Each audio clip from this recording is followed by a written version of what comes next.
Hi everyone, thanks for watching. My name is McLoughlin. I'm a senior recruiter, a military veteran here at Vantage Talent Solutions and Vantage Military Talent Exchange. Today we welcome Paul Chapman in discussing his journey from the military to civilian life.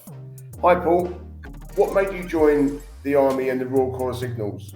I was in the Air Cadets back in the 80s in my youth, and I was looking at a career in the RAF. That wasn't to be. I tried a couple of trades and they didn't come through.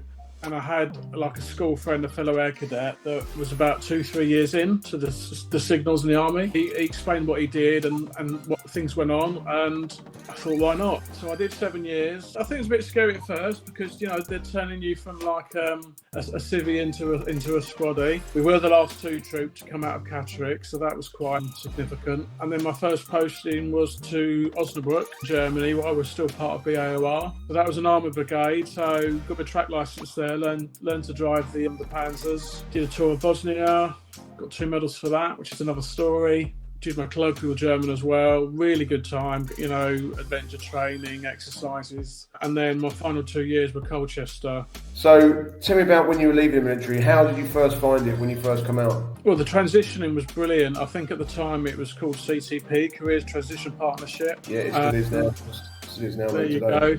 So yeah, if it's not broken, don't fix it. I found it very, very rewarding. I think at the time, you know, obviously with most sort of signals and that, we could try and stay in comms. There were radios at the time, but we were looking at data comms. You get 4 weeks resettlement.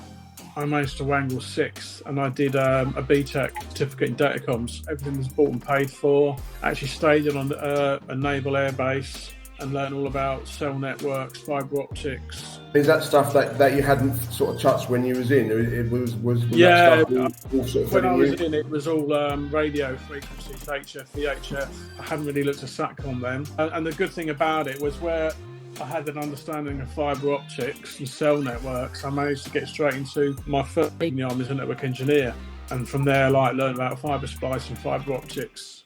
As long as you know what you're going to do and what trade you are, you get the right resettlement package, it can set you up, you know, for a good crossover. And in terms of your sort of career pathway from there then, so you first come out as a network engineer, where's that taking you until the present day now then? So we're talking 25 years now, but it's sort of more gone from networks to like IT stores, asset management. And for the last 15 years, I've been a project manager. And I think there the Army's helped just with, you know, the way you've got structure, the way you've got tasks, and you see things through to completion. It's all about, it's just building on the knowledge and like every day to school day, and then, you know, starting to get the certifications and the scars, so to speak, through experience. And so based on that then, what would your advice be for someone that's thinking about a life outside the military in terms of getting ready for a life outside, certifications, qualifications, things like that? One thing I would say is whatever trade you are, see how that relates to Civvy Street. You know, whether you're looking at patrol commander or network architect, there's going to be a lot of similarities. And, you know, when you start writing your CVs, the buzzwords they need to use, the transferable skills just from being a soldier, just from, you know, arduous conditions and having no sleep and doing what you're told. Make full use of resettlement. It's there, you know, it's bought and paid for. And in terms of when you first came out to sort of where you are today, did you have much know-how of platforms like LinkedIn, things like that? My last couple of jobs I've got through LinkedIn just by having a really good profile, sometimes using the premium, just networking and getting to know people. And that's another thing, network. Sometimes it's not what you know, it's who you know and how they work, where they've worked. And sometimes they really look well and favour veterans.